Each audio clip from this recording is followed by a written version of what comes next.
Hey everyone! Today we're diving into the curious case of the Pittsburgh Refrigerator Cat, also known as the refrigerator cat, cold storage cat, or Eskimo cat. This so-called breed is often mentioned in old cat books and articles. But did it ever really exist? Let's explore this fascinating feline folklore together. First off, it's important to note that the Pittsburgh Refrigerator Cat never existed as a real breed.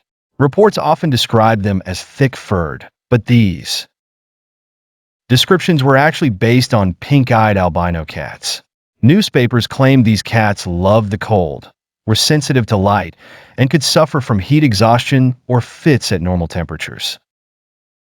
The story kicked off in 1894 when the New York Times reported on a race of thick-furred, short-tailed chubby cats that supposedly evolved in Pittsburgh's cold storage warehouses.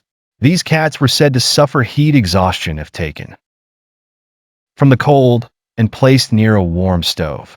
The tales claimed these cats were developed to hunt the equally thick-furred rats that had adapted to the cold storage environment. As the story spread, it became even more elaborate. Readers were told that the common rats in the U.S. had originated from the cold climate of Spitsbergen and had adapted to life in cold storage warehouses. This led to the introduction of cats into these warehouses. Most cats died from the cold, but one cat supposedly thrived and passed on its traits to its descendants.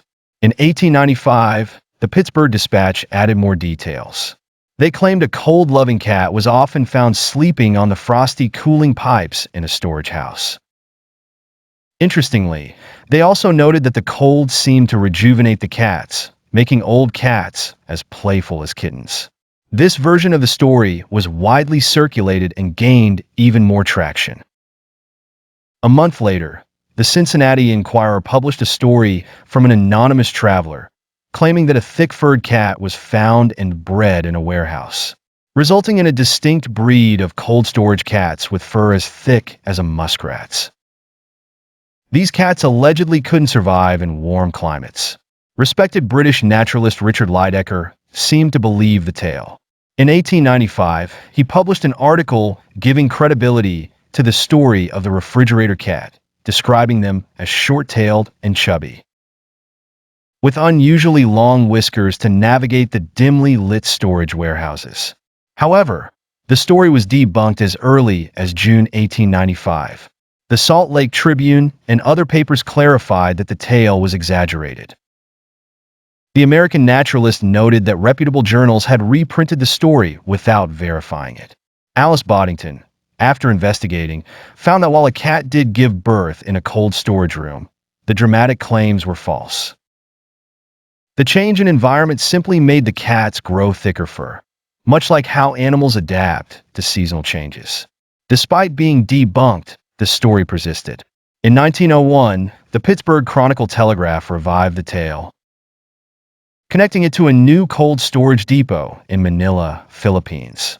They claimed these cats were now a distinct breed capable of withstanding freezing temperatures and being shipped in ice-lined baskets to avoid heat exhaustion. The legend resurfaced occasionally in the 20th century. In 1929, a local carpenter in Greenfield claimed to have a cold storage cat, and in 1936, writer Carl Van Vechten described these cats as developing fur as thick as beaver fur after a few winters in cold storage. In 1949, cat expert Ida M.